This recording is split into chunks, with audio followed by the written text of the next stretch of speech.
Y está con nosotros Juan Diego Vázquez, él es diputado independiente.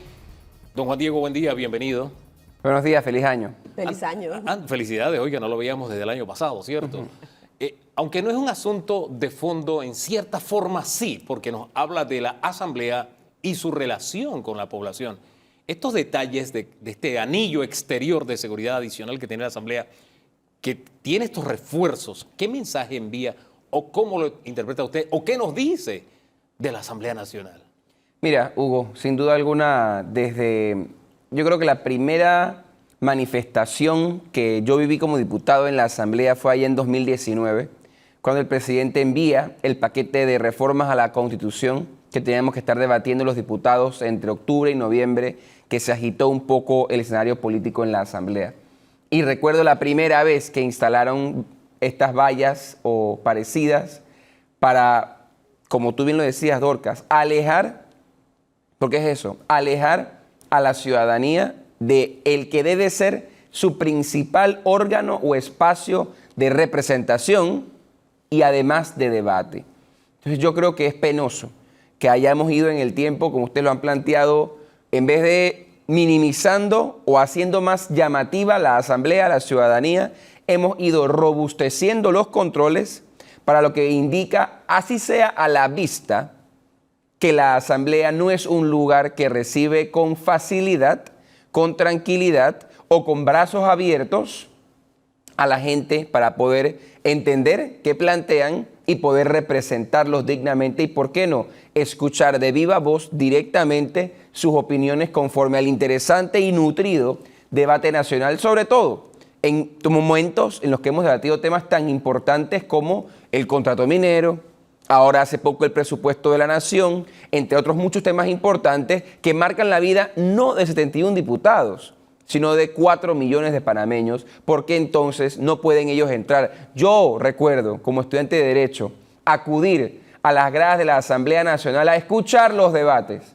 Ahora mismo esas gradas son de la soledad, porque nadie se aproxima, y no solamente porque tal vez nadie quiere escuchar los debates, que cada vez tienen menos de debate, sino porque el acceso al ciudadano, y lo sé de personas jóvenes que quieren a veces entrar, todo es un problema. No se puede entrar a tal hora, después de tal hora no se puede entrar, está la cerca, por dónde entro, por dónde no entro. Eso es lamentablemente la Asamblea, en vez de acercar su relación con la ciudadanía, nuestros jefes, lo que parece es estarse distanciando cada vez más. Ahora, pero eso es producto de las decisiones que se han estado tomando. Solo un detallito, disculpe, Dorcas, y es que si la memoria no me es infiel, la Constitución establece que las sesiones de la Asamblea son públicas. Es así, claro. Pero estas son públicas sin público, porque el público no puede entrar. Es así.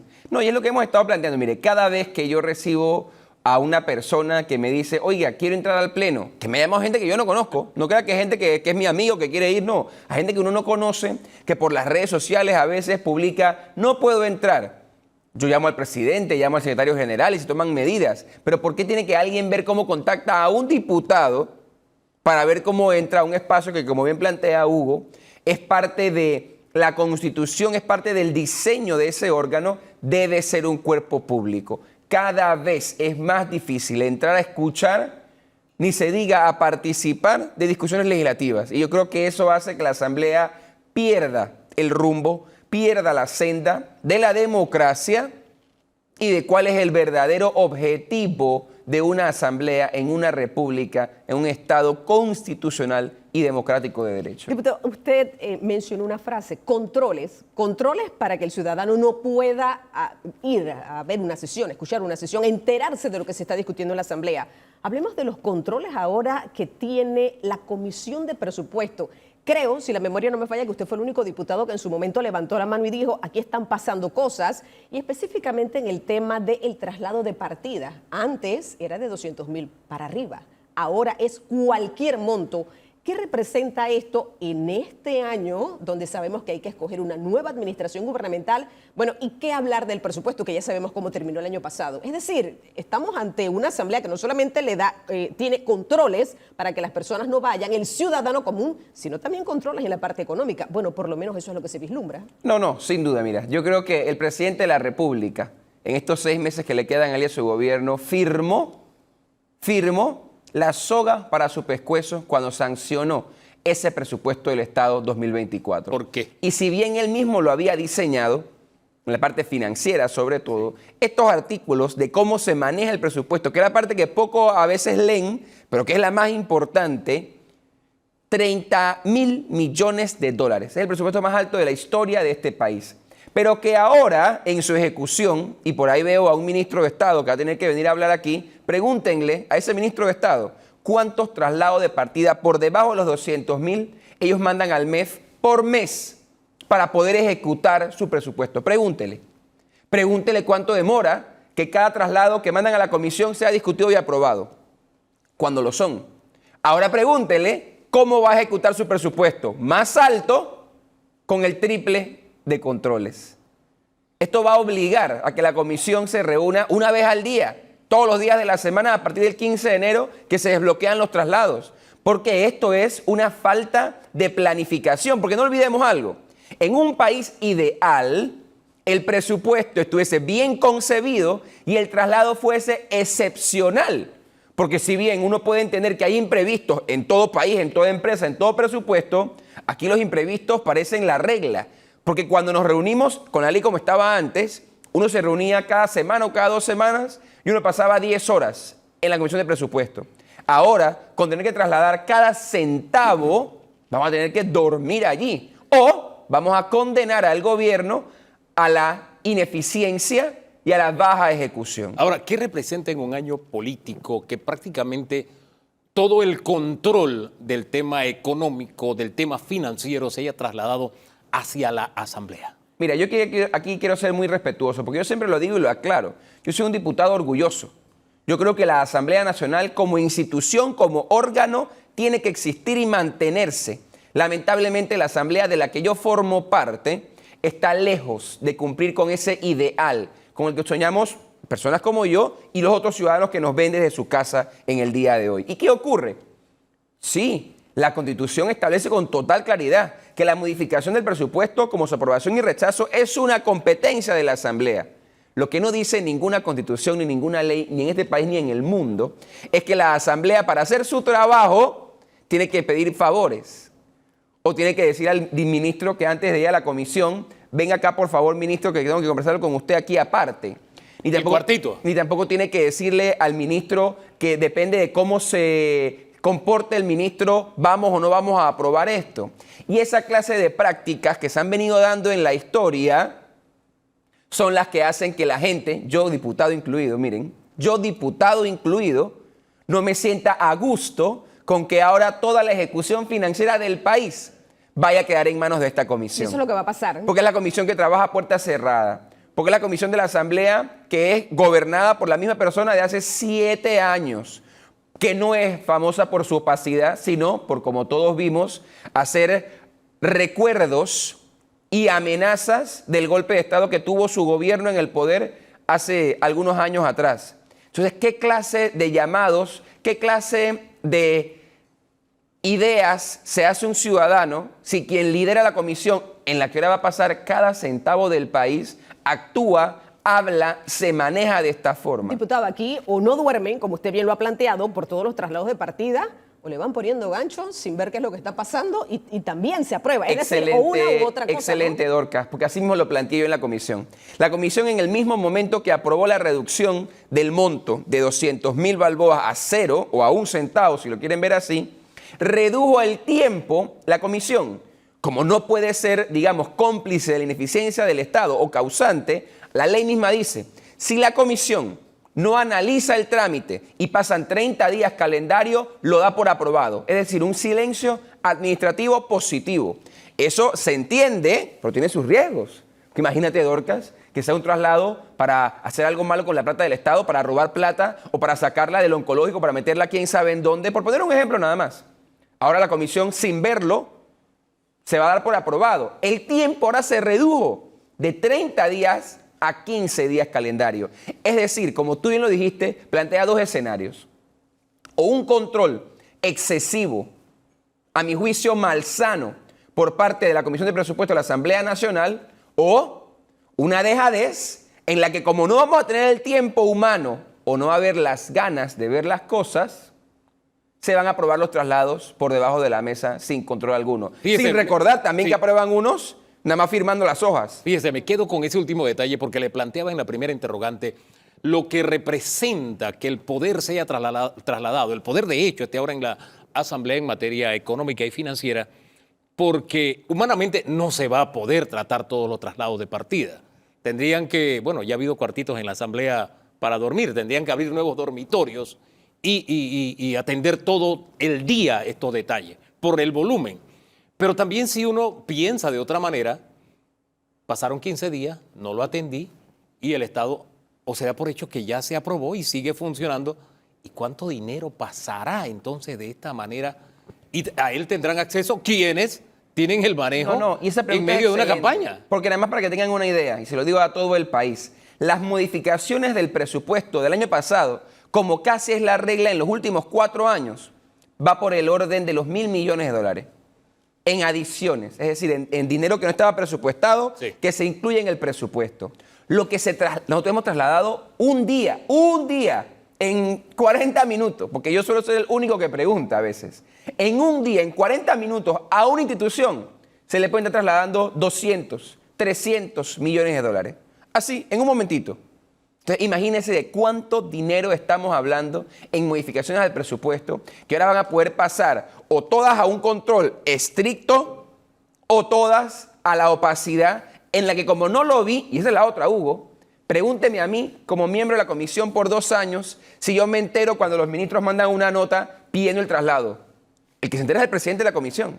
O sea que ahora para nosotros saber qué se mandó, qué no se mandó, qué se aprobó por insistencia del tiempo, qué no se discutió, qué se fue por firma, va a ser un mundo enorme en el que el control no lo tiene la comisión, lo tiene el presidente de la comisión, que quede muy clara esa parte. Oye, el presidente de la comisión, como usted dijo, habló de golpe de Estado, hizo la referencia al golpe de Estado, pero también ofreció disculpas, pero no deja de llamar la atención que se dé un momento en el que estamos a meses solamente de ir a las urnas.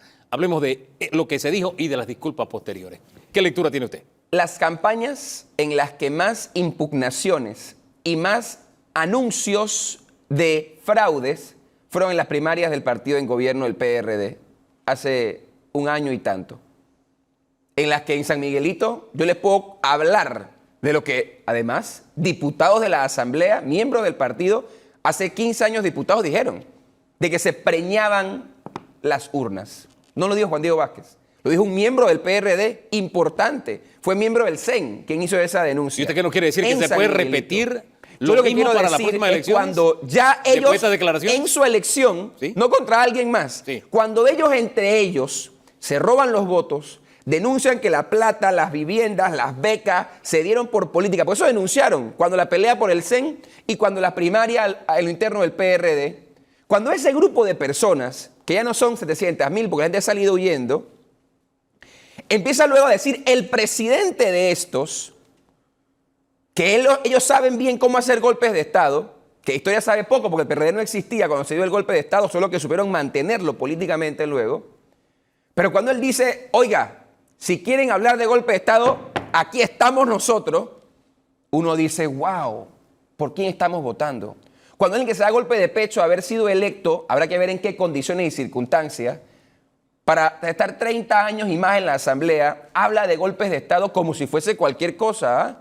O se le salió al diputado Robinson. Uno en se ese momento. pregunta a qué nos vamos a enfrentar, no en la elección, en estos tiempos de campaña. ¿A qué nos vamos a enfrentar ese día en las urnas? ¿A qué cree usted que nos vamos a enfrentar con estos antecedentes que usted cita y con las palabras del presidente, que a propósito se disculpó? Yo creo que nos estamos enfrentando a un momento en el que hay un sálvese quien pueda.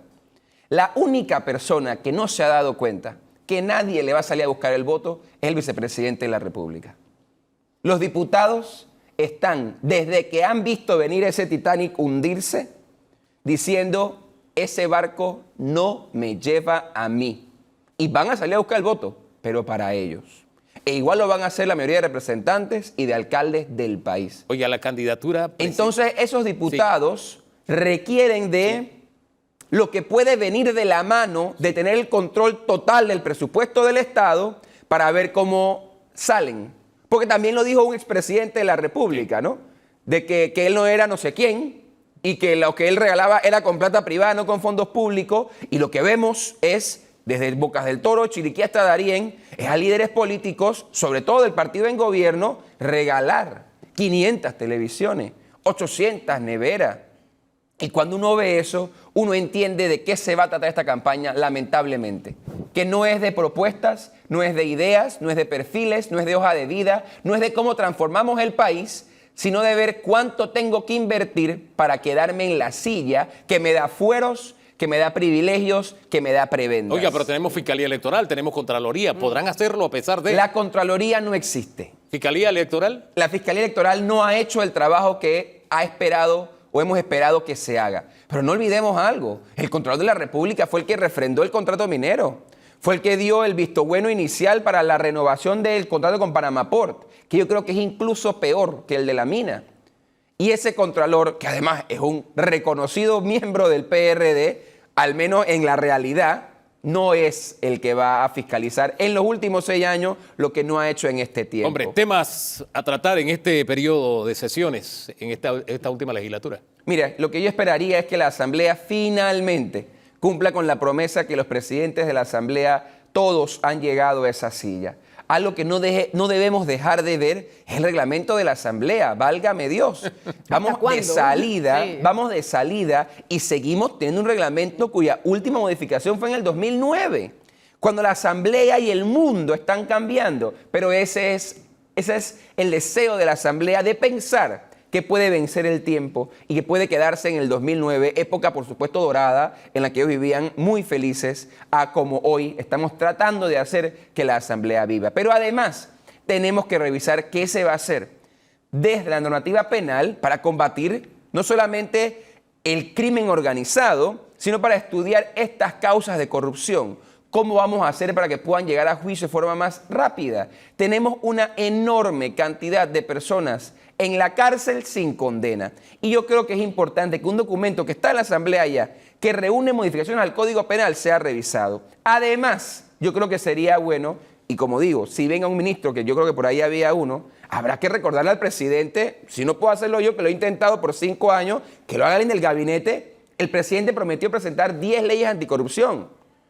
Yo no quiero escucharlo a él hablando de nada ahorita, sino de que finalmente las va a presentar. Quisiera yo ver además esa reforma integral que debíamos hacer a la descentralización. Quisiera verla hacer ahora.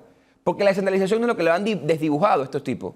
Ellos han querido hacer que la descentralización sea, le regalo plata, es como decían antes, ¿no? Esas mismas evocaciones que ellos hacían. Es plata para el amigo.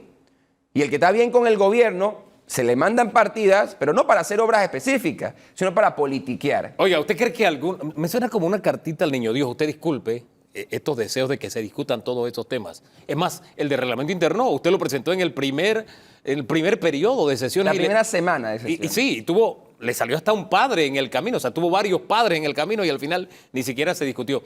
¿De verdad usted cree que en una legislatura donde están en campaña, están buscando reelección, donde hay temas de fondo que usted ha puesto sobre el tapete que no se han discutido, usted cree que de verdad, aquí entre nosotros, usted cree que lo van a discutir? Yo además le digo 2 cosas. Tal vez el presidente sabe que por obvias razones él no puede regresar.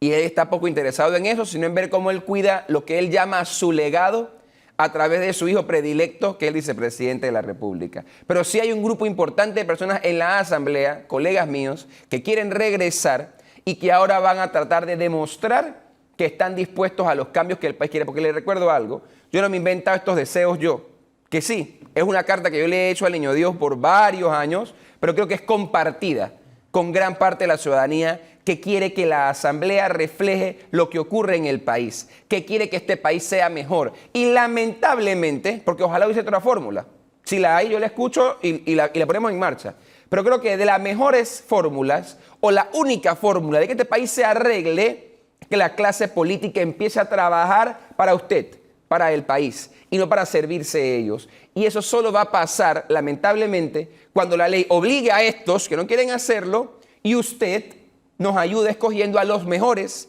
y más honestos para que entonces sí sirvan con honestidad y con probidad, pensando en sus intereses. Diputado, bueno, extinción de dominio también quedó por fuera, ¿no? Una ley que es sumamente importante, es una deuda con nuestra ciudadanía. Ahora que usted está hablando sobre todo este último aspecto, Creo que usted ha sido un diputado consecuente con su discurso, y lo digo porque desde el día 1 que llegó a la Asamblea Nacional, tal vez ha sido uno de los diputados, aparte de ser más joven, que se ha sostenido en el tiempo con lo que ha dicho. Usted dijo algo muy importante, es el único que habla en la Comisión de Presupuestos, porque es que no escuchamos a más nadie. El tema de la oposición también ha sido muy cuestionado porque en algún momento han desaparecido. No se sabe realmente quién está cuestionando, no por cuestionar, sino de forma constructiva. Con lo que pasó con Minera, con un pueblo que sale a protestar de forma orgánica sin que hubiese específicamente un líder, ¿cree usted que el clientelismo marcará nuevamente en estas elecciones o piensa usted que habrá un voto a conciencia? Estamos ya en la cuenta regresiva para el 5 de mayo. ¿Qué va a pasar? ¿Cómo ve usted este escenario? ¿Votará el ciudadano por el que le dio el zinc, el jamón, etcétera, lo que le esté entregando? ¿O ya no habrá tanto clientelismo, sino que el panameño ha aprendido a tener conciencia y a decir, investigaré para ver cuál es la mejor propuesta? Bueno, los que han presentado sus propuestas, ¿no? Mira, yo creo que hay una mezcla de ambas situaciones. El clientelismo, que de nuevo, yo creo que hay ejemplos de sobra, sin haber arrancado el 2024 y ni haber arrancado la campaña, de que el clientelismo está vivo, está pateando y el niño quiere crecer. O sea, el clientelismo lamentablemente persiste. Pero el clientelismo, escúchelo bien, el clientelismo es las ganas que tiene un político de frente a su falta de propuesta, ver qué le regala a usted para que usted entonces venda ese voto. El político va a regalar. Él no puede, y se lo digo porque lo escucho, ¿no?, en los pasillos, el político no puede asegurar que por darle esta tasa usted va a votar por él. No lo puede asegurar, no hay forma de asegurarlo. Uno sabe hacer esa trampa, pero esa es otra historia. ¿Qué hay que hacer? El que quiere regalar, que la fiscalía lo investigue. Si a usted le llega un regalo de esos, usted agárrelo, pero sepa por quién votar. Que la fiscalía investigue, pero usted sepa por quién votar. Porque el clientelismo, que son las ganas de algunos de reelegirse a como dé lugar, no son mutuamente excluyentes con que usted sea más vivo o más viva que esa persona. Y que pueda, leyendo propuestas, viendo hojas de vida, decidiendo con claridad cuál es la mejor figura, escoger al mejor y no al que le viene a regalar. Porque lamentablemente no vamos a poder acabar con los que regalan. Hay que acabarlos en las urnas, votando por los mejores. Entonces, ese es el llamado que yo haría. Lo primero, como te lo repito, a investigar, porque ejemplos de sobra hay. Video, foto, aceptaciones públicas. Pero el ciudadano, yo creo que cada vez más ha abierto los ojos y creo que es parte de lo que hemos hecho en la Asamblea. No solamente hemos llevado propuestas para poder dinamizar la economía, para defender al país en temas de salud, educación, corrupción, seguridad y muchos otros, pero creo que ya le hemos demostrado al país que debe hacer un diputado medianamente útil. Diputado, me quedo pensando en su recomendación, porque evidentemente cuando estos políticos regalan, y masivamente, que este año hemos visto en Navidad, regalos que, wow, me recordaron la mejor época de la... No, ese era Día de la Madre, Navidad vino ahora pronto. Navidad y Año Nuevo, perdón, y el Día de la Madre, yo me quedaba sorprendido con la cantidad y calidad de lo que regalaban, me preguntaban de dónde viene el dinero, y evidentemente el propósito es, yo quiero tu voto, es decir, está comprando el voto, no lo llamemos de otra manera. Así es. No hay autoridad que investigue esa compra de votos, que no puede ni siquiera ser solapada, según dice el Código Electoral, y lo están comprando, no lo están comprando de manera solapada, lo hacen públicamente. El tema es, la persona está cometiendo un delito públicamente. Ni siquiera guarda las apariencias, quiere el voto y está regalando para adquirir, para comprar ese voto. No hay autoridad que investigue ese delito que se hace públicamente y usted le dice a la gente, oye, participa del delito, coge de lo que te están regalando. No logro redondear esa idea. Lo que ocurre es sencillo, Hugo, y es que lo que no podemos hacer es centrar el problema en el ciudadano. El problema del clientelismo no lo crea el ciudadano, lo crea el político, que desde la política crea la necesidad. Y por eso lo que digo que hay que hacer es que tiene que investigarse. Y cada persona que es parte de esa actividad es quien puede denunciar esos actos para poder finalmente que estas personas paguen esa cuenta. Lamentablemente, como digo, la Fiscalía Electoral parece no estar interesada en que esas personas rindan cuenta con la justicia, que deben hacerlo. ¿Qué debe ocurrir entonces? El ciudadano, ese es el llamado que yo hago, debe en la elección frente a la urna votar de forma correcta. Diputado. Y no dejarse engañar ni enredar por quien anda regalando. Y como digo, que la Fiscalía y la Justicia investigue a ese cometiendo el delito electoral del clientelismo. ¿Usted ve en los presidenciables a alguien que tenga el perfil para ser el próximo inquilino del Palacio de las Garzas? Y lo digo por todos los desafíos que tenemos como nación, no solamente el tema del agua, la economía, es decir, hay muchos retos que tenemos. ¿Usted ve a alguien con ese perfil dentro de los que aspiran a la presidencia? Mira, yo lo que creo es que la principal característica que quien llegue para bien al Palacio de las Garzas, porque hemos tenido varios que no han llegado para bien, que quien llegue para bien son las ganas de finalmente acabar con el status quo en el que vive la clase política de este país, que además es aupada por una clase económica en algunos casos, porque no hay corrupto sin corruptor. Quien quiera llegar al Palacio de las Garzas a servirle al país, tiene que llegar con la voluntad, la libertad y la disposición y determinación de enfrentarse a ambos grupos para poder acabar la corrupción que existe en el país y empezar a poner el presupuesto de la nación y empezar a poner todo el Estado al servicio del que más lo necesita. ¿Tenemos varios? Eso no lo hemos ¿Tenemos visto. alguno o usted no ve ninguno? Mira, yo creo que la hora de demostrar la determinación es una, y es en el ejercicio del poder. Y yo creo que hay quienes han pasado por el poder y han demostrado quiénes son. Y hay quienes no lo han hecho. Y creo que es allí donde tenemos que volcar la mirada a estudiar quienes, además de las ganas, tienen las propuestas claras y el equipo para hacerle ese enfrentamiento a ese poder corrupto del que te hablo. Yo creo que sí. Hay candidatos que se acercan a esa aproximación y creo que el país tiene que escoger a esas personas. Nosotros, desde la coalición vamos a analizar todas las propuestas en su momento para poder analizar con detenimiento quienes plantean las propuestas que más se acercan a las que le hemos presentado al país desde la Asamblea Nacional para poder entonces darle forma a esa visión de país que todos queremos Pero, a partir ¿eso de implicará 2024. una recomendación de vamos para el voto presidencial? No necesariamente, y lo hemos dicho en varias ocasiones, no necesariamente, pero vamos a plantearlo porque lo que sí no podemos hacer es quedarnos callados, ni con las manos detrás. Hemos hecho una apuesta importante, creo que la más organizada que ha visto el país, con una apuesta a la Asamblea Nacional y a los gobiernos locales desde la libre postulación. Sin embargo, vamos a analizar las propuestas como le hemos planteado y eso será harina de otro costal en otro momento. Oiga, algo de nostalgia son sus últimas sesiones como diputado. ¿Y a qué se va a dedicar después? Bueno, en cuanto a que son mis últimas sesiones, yo creo que el trabajo es mucho.